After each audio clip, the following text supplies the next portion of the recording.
Eu acho que a grande tarefa do escritor, né, pelo menos eu me coloco como tarefa, né, é sempre testar os limites da literatura. Né? Eu acho que, para mim, só interessa entrar nesse jogo, entrar nessa brincadeira, se for para testar esses limites. Né? Então, eu acho que uma forma de testar esses limites é como eu falei aí, né?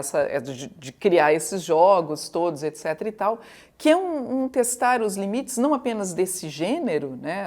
Dessa disciplina, desse gênero, que é a literatura, né? Mas também justamente do rompimento entre essas fronteiras, entre arte e vida. Né? Como eu acabei de dar esse exemplo, acho que o exemplo mais claro disso está no Sul, né? Porque ele tem esse poema confessional, tem uma foto minha, né? Então tem esse jogo todo com essa relação arte-vida, e quem for investigar a minha vida vai descobrir que realmente eu participei de uma encenação da Branca de Neve e os Sete Anões em inglês no colégio, né? E tinha algumas coisas ali, né, que batem, algumas coisas que batem com a própria biografia, com a minha própria biografia, né? Então, ou seja, eu acho que testar esses limites para mim, todos esses limites, não só os limites da literatura, mas esses limites entre arte e vida é o que me interessa na hora de pensar a ficção, né? De pensar a ficção. Então, eu acho que por isso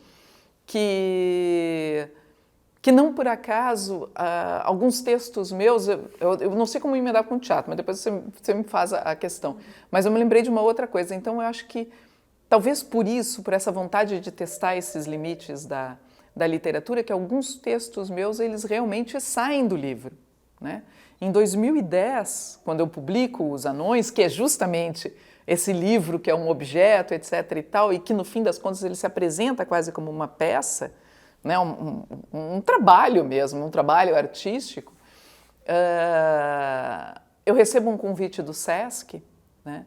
Para participar da Mostra SESC de Artes, né? Porque em função desse livro, eles achavam que eu era artista plástica, né? Então, que eu tinha pensado, o livro, etc. e tal. E o que eles estavam me propondo? Eles estavam me propondo fazer uma intervenção nos tapumes da unidade 24 de maio, que aquela estava em construção. Né? Então, ela estava toda coberta de tapumes, não tinha o prédio ainda, estava se começando a fazer, né, a erguer o prédio e tal. Então, estava com aqueles tapumes em volta e eles diziam: a gente quer que você faça uma intervenção naqueles tapumes, porque nós lemos Os Anões, e pensando justamente, porque ele é dividido em 3 partes, eu estava tentando não antecipar isso, ele é dividido em 3 partes, para histórias da arte, né? E justamente por conta dessas histórias da arte, né, da forma do livro, etc. e tal, eles achavam que eu tinha essa relação com as artes plásticas, que de uma certa forma tenho, porque eu estudo, né, mas não sou artista, não sei desenhar um ovo, se bem que ovo é difícil de desenhar, né, mas eu não sei desenhar nada, né?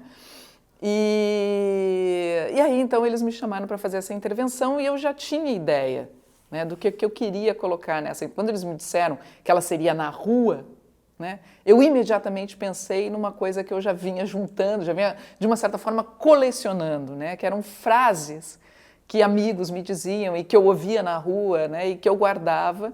E nesse momento as redes sociais me ajudaram bastante, porque muitas delas eu postava, né? Então, na hora quando eles toparam eu fazer essa intervenção com as frases, né, eu já tinha, de uma certa forma, um arquivo com essas frases guardadas, que eram não só nos meus arquivos, mas também algumas coisas que eu já tinha postado. Né? Então, eram frases em que elas tinham muito a ver com uma das partes dos Anões, que é essa pré-histórias, né? Que eu faço uma brincadeira, porque ali se junta textos que levam títulos, né, como Caverna, Caça, Colheita, né, que dá essa ideia de algo antigo, de uma pré-história, mas fundamentalmente eles são pré-histórias porque eles não são histórias formadas, né? Não são histórias propriamente ditas, são histórias em germe, né? Histórias em gestação, principalmente histórias em potencial. Né? Então, havia várias dessas frases, né, que eu já tinha anotado e já tinha guardado, como as vacas só existem para me alimentar, né? Fome é meu estado natural. Então, tinha algumas frases que eu ouvia por ali e que eu achava que, se eles estavam me dando os tapumes dessa unidade em construção, ia ser bonito, de novo a questão do gesto, e do gesto de uma certa performatividade aí por trás, eu achava que seria bonito devolver para a rua o que eu ouvi na rua.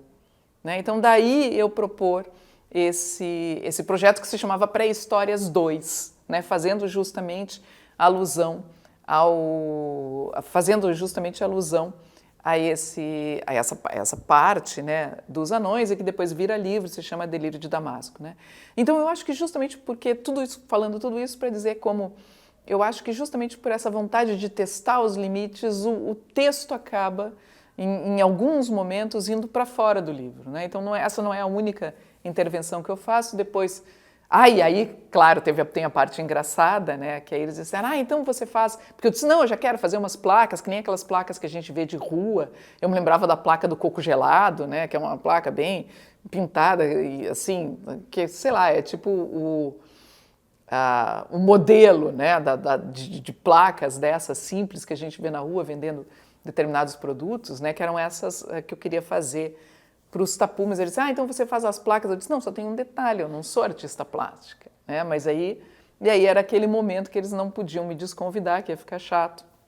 E aí eu levo esse projeto adiante com, claro, uma artista que trabalhou comigo. Mas esse não foi o único caso. Depois a primeira Trienal de Artes também do Sesc, né?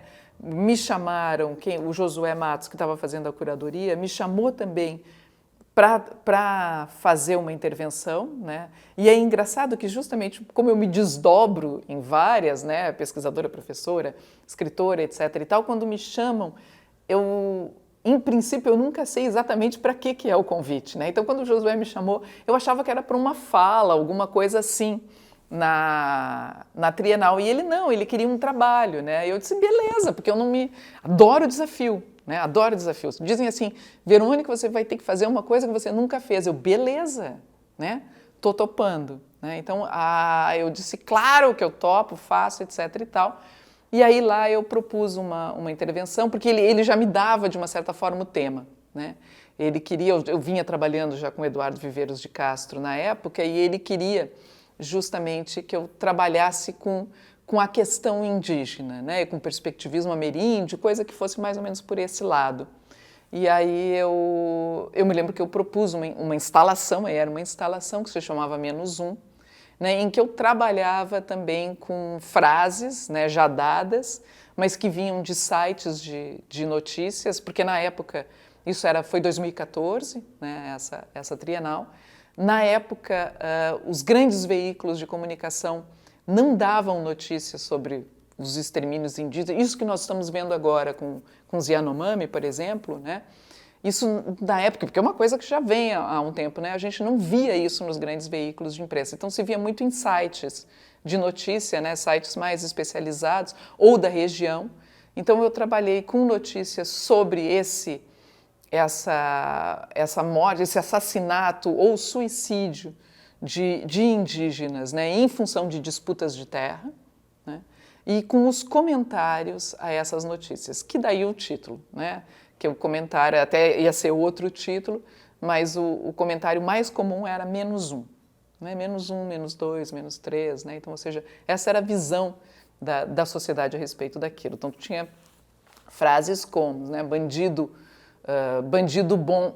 bom, ainda mais sendo índio, né, é bandido morto. Né? Então, e assim vai, né, com essa visão, né, da própria sociedade exterminando, de uma certa forma, por uma segunda vez, esses indígenas. Então, aqui só para citar alguns exemplos de como vai para além, né, do livro.